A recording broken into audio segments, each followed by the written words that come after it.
नमस्कार दोस्तों, मैं संदीप कुमार आप सबका हमारे चैनल पर बहुत बहुत स्वागत करता हूं। दोस्तों, नया साल शुरू होने वाला है और नए साल में बहुत से लोग नए निवेश की शुरुआत करते हैं।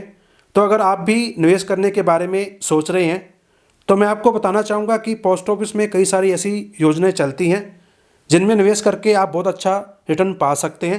इन योजनाओं में केंद्र सरकार की तरफ से गारंटी भी रहती है, जिसके चलते यहाँ निवेश करना पूरी तरह सुरक्षित होता है। पोस्ट ऑफिस की खासियत यह है कि इसमें बच्चों और सीनियर सिटीजन सबके लिए अलग अलग प्लान हैं। इन स्कीम की सबसे बड़ी खूबी यह है कि इनमें कुछ योजनाओं में सेक्शन 80C के तहत टैक्स छूट का लाभ भी मिलता है। पोस्ट ऑफिस सेविंग स्कीम सभी वर्ग के लोगों को ध्यान में रखते हुए आरंभ की गई हैं। सभी वर्ग के लोगों के लिए कोई ना कोई स्कीम रखने का प्रयास किया गया है। पोस्ट ऑफिस सेविंग स्कीम का मुख्य उद्देश्य लोगों के अंदर बचत करने की भावना को बढ़ावा देना है, जिससे लोग ज़्यादा से ज़्यादा पोस्ट ऑफिस सेविंग स्कीम में निवेश करके अपने लिए एक बड़ी धनराशि जमा कर पाएँ।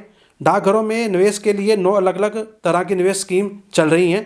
पोस्ट ऑफिस की इन निवेश योजनाओं पर हर तिमाही पर ब्याज दरें बदलती रहती हैं। इस बार यह समीक्षा 31 दिसंबर 2020 को होगी। इसके बाद पता चलेगा कि 1 जनवरी 2021 को इन स्कीम की ब्याज दरें क्या रहेंगी। अगर हम पिछली तिमाही की बात करें तो पिछली तिमाही में इन स्कीम्स की ब्याज दरों में कोई भी बदलाव नहीं किया गया था। आज की वीडियो में हम बात करने वाले हैं कि post office small saving scheme की नए साल में जनवरी से मार्च तिमाही के लिए ब्याज दरें क्या रह सकती हैं। क्या ये ब्याज दरें यही रहेंगी जो आज की डेट में लागू हैं, या ये कम या ज़्यादा भी हो सकती हैं। आज की वीडियो में हम आपको इसी के बारे में पूरी जानकारी देने वाले हैं। सो दोस्तों, आगे बढ़ने से पहले मैं आप सबसे एक हम्बल रिक्वेस्ट करना चाहूँगा कि अगर आपने हमारी वीडियो को देखना शुरू कर दिया है तो आप पूरी जानकारी लेने के लिए वीडियो को पूरा देखें, कहीं स्किप ना करें। तभी आप इन स्कीम्स के बारे में पूरी जानकारी ले पाएंगे और कुछ सीख पाएंगे। तो चलिए वीडियो को स्टार्ट करते हैं। सो दोस्तों, अगर आप पोस्ट ऑफिस सेविंग स्कीम में निवेश करने के बारे में सोच रहे हैं तो आपको यह जानकारी भी होना बहुत ज़रूरी है कि पोस्ट ऑफिस की किन किन स्कीम में निवेश करने पर हमें मैच्योरिटी पीरियड तक एक फिक्स इंटरेस्ट रेट के हिसाब से इंटरेस्ट मिलता है, और पोस्ट ऑफिस की कौन सी स्कीम में इंटरेस्ट रेट फ्लैक्चुएट होता रहता है। सो दोस्तों, अगर हम बात करें post office time deposit, post office ranking deposit, post office मासिक आय योजना, राष्ट्रीय बचत सर्टिफिकेट या किसान विकास पत्र, ये ऐसी योजनाएं हैं जिनमें निवेश के बाद जमा की कुल अवधि के लिए ब्याज दरें फिक्स ही रहती हैं, ना ये कम होती हैं ना ये ज़्यादा होती हैं। तो ऐसे में इन स्कीम्स में निवेश करने के बाद अगर बाद में ब्याज दरें घट भी जाती हैं तो इसमें आपको कोई भी नुकसान नहीं होता है। लेकिन अगर हम बात करें पब्लिक प्रोविडेंट फंड और सुकन्या समृद्धि योजना के बारे में, तो इन योजनाओं की ब्याज दरों की समीक्षा हर 3 महीने पर होती है और उसी हिसाब से लागू भी होती हैं। कहने का मतलब यह है दोस्तों कि PPF और सुकन्या समृद्धि योजना में हमें एक समान ब्याज नहीं मिलता है। ये हर तिमाही फ्लैक्चुएट होता रहता है, ये कम या ज़्यादा भी हो सकता है। सो दोस्तों, यहाँ तक आप समझ गए होंगे कि पोस्ट ऑफिस की कौन सी स्कीम में निवेश करने पर आपको फिक्स ब्याज दर के हिसाब से ब्याज मिलेगा और कौन सी स्कीम में यह ब्याज दरें कम या ज़्यादा हो सकती हैं। तो आप अपने हिसाब से किसी भी स्कीम को चुन सकते हैं और इन्वेस्टमेंट शुरू कर सकते हैं। लेकिन यहाँ पे आपको एक बात और बताना चाहूँगा कि पोस्ट ऑफिस सेविंग स्कीम की ब्याज दरों के बारे में अगली घोषणा 1 जनवरी 2021 को होगी। इसके बाद ही पता चलेगा कि 1 जनवरी 2021 में इन योजनाओं की नई ब्याज दरें क्या होंगी। लेकिन जिस तरह के हालात हैं उसमें जानकारों का ये मानना है कि इस बार पोस्ट ऑफिस की जमा योजनाओं की ब्याज दरें कम हो सकती हैं।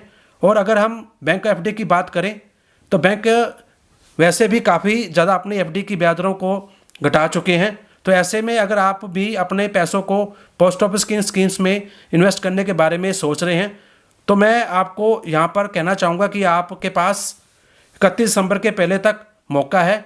अगर आप इन स्कीम्स में 31 दिसंबर से पहले निवेश करते हैं तो ऐसे में इन स्कीम्स में निवेश करने के बाद अगर बाद में ब्याज दरें घट भी जाती हैं तो ऐसे में आपको कोई भी नुकसान नहीं होगा, उल्टा आप फायदे में ही रहेंगे, क्योंकि आपको अपनी पुरानी ब्याज दर के हिसाब से ही ब्याज मिलता रहेगा।